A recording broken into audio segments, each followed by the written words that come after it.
Let me tell you something about political campaigns that candidates and consultants don't always tell you. The candidate with the best ideas doesn't always win. The smartest candidate doesn't always win. The candidate with the most experience doesn't always win.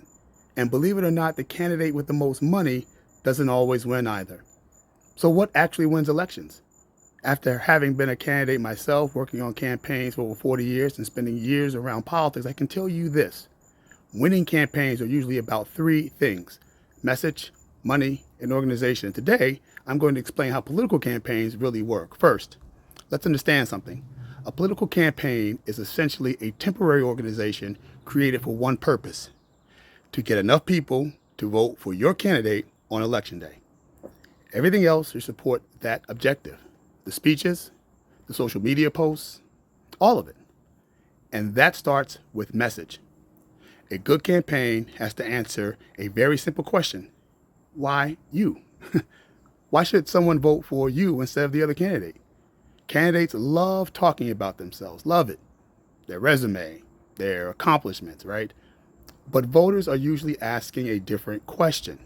What are you going to do about the things affecting me, my taxes, my children's schools, crime in my neighborhood?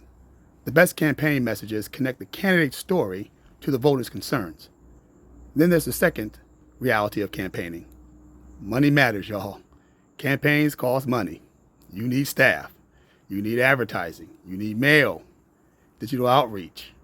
But here's what people sometimes misunderstand. Money doesn't buy votes. Money buys communication. It gives you the ability to repeatedly communicate your message to voters. But money alone won't save a bad campaign, which brings me to perhaps the most overlooked part of politics: organization. Campaigns have to identify their voters. They have to find them, persuade undecided voters, knock on doors, and then, most importantly, get their supporters to actually vote. That's called GOTV, get out the vote. But particularly in local elections, organization can beat money. I've seen candidates with beautiful commercials and expensive campaign literature, Madison Avenue style, lose to candidates who simply understood their neighborhoods better.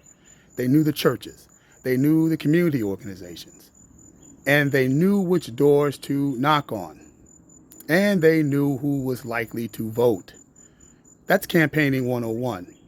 But there's another part of campaigns we need to talk about: strategy. Yes, good campaigns don't try to convince everybody. Now, that may sound strange, but it's true. If you're running in a community, say, where 100,000 people are eligible to vote, maybe only 40,000 are likely to vote. And perhaps you only need a little more than half of those voters to win the race. Suddenly, the campaign isn't about reaching 100,000 people now, is it? It's about figuring out exactly which voters can get you to that winning number. And that's why campaigns study voter history and neighborhoods and turnout patterns.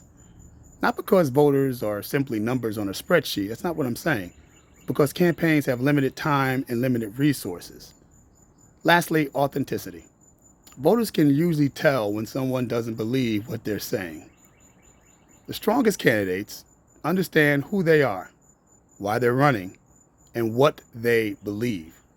Now, a consultant can help sharpen your message, but they should never invent your identity.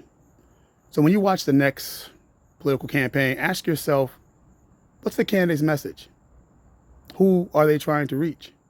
Where is their money being spent? What does their organization look like?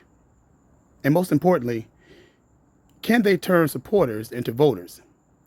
Because elections are won by votes and not by applause.